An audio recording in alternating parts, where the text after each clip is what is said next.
آقا سلام به روی ماهتون، به پوستی سیاهتون. بچه ها چند تا اخبار جدیدی اومده راجع به سیزن جدید بیرون.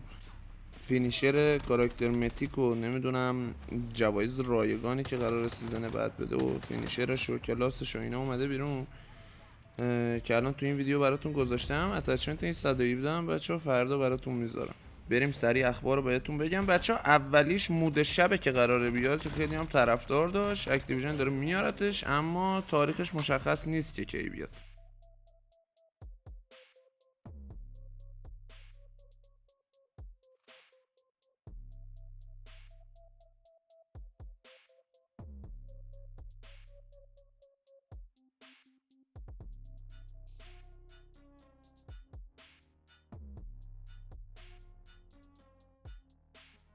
مود شب چند سیزن پیش، خیلی وقت پیش، تقریبا اولای کالاف اومده بود که من خودم اون موقع بازیش نکرده بودم.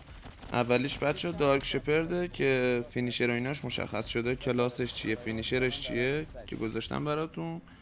فینیشرش بچه زیاد من کلا باش حال نکردم، نمیدونم چرا.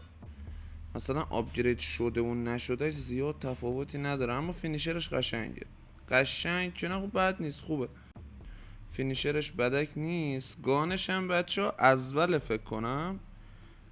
گان لجند گردونش ازوله که خود 100% 100% که نه، بعضیاتون بزنیدش گردونش رو یکی دو دور یا گانش رو میگیرید یا کاراکترش رو اگه خیلی خوششانس باشید. کلاسش هم بچه ها ریواینده. کلاسش ریوایند هم ساعته که میزنی برمیگردی عقب، که حالا نمیدونم چجوری لجند ریوایند رو داره میده. یعنی مثلا وقتی میزنیش اون حاله‌ای که پشت سرت میفته اون رنگیه. نه اینا هم بچه گان لجندای سیزن بعده. اولیش گراوه،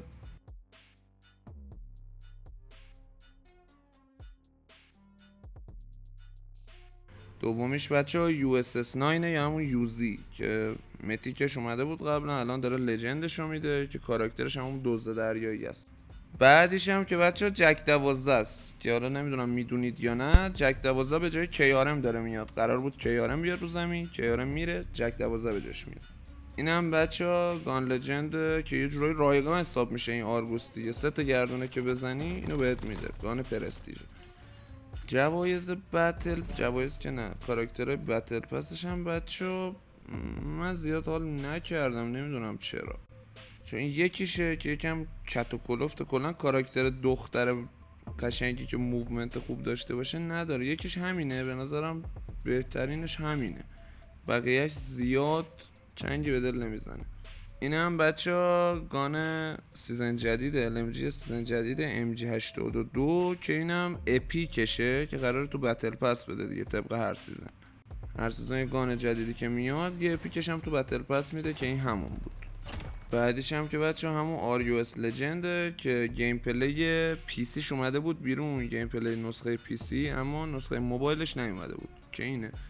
حاجی چه ایم تمیزی هم داره. به عنوان یه گان لجند رایگان خیلی خوشگله. این هم بچه ها یه دونه لاکی باکس میگن فکر کنم بهش، کریت لاکی باکس هم چیزی بهش میگن، نمیدونم دقیق. این هم بچه ها قرار سیزن بعد بیاد که رایگانه فکر کنم.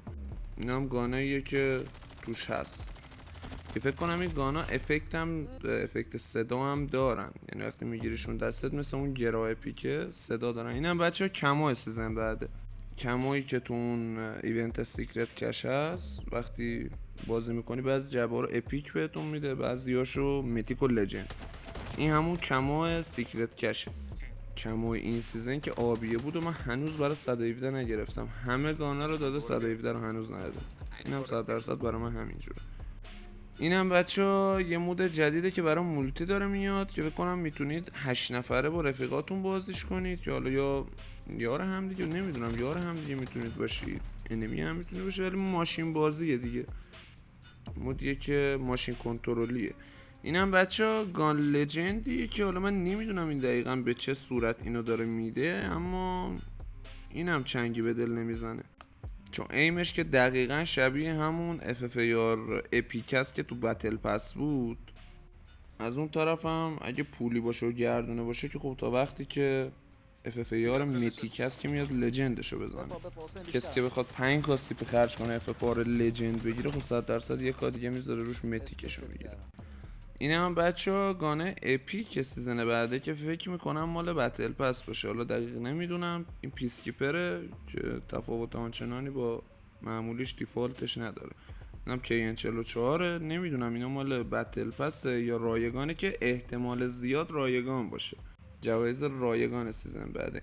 این اسکین رباتی هم که بازم اینم نمیدونم، اما بچه این صبح مکتبیشو این بچه قراره اسکین رنگ باشه، رنگ بتلتون رو اگه به گرند مستر 3 برسونید اینو بهتون که اینم بچه گانشه که این برای مولتیه، یعنی بتلتون رو اگه گرند مستر 3 بکنید کاراکتر رو بهتون میده، مولتیتون رو اگه بکنید این گانو بهتون میده، گان اپیکر. اینم بچه ها ویدیو امروز. ویدیو رو لایک کنید اگه دوست داشتید، ساب چنل هم یادتون نره، مراقبت کنید. بوس ماچ فعلا. بیچاره مامانش مویش کجا شد.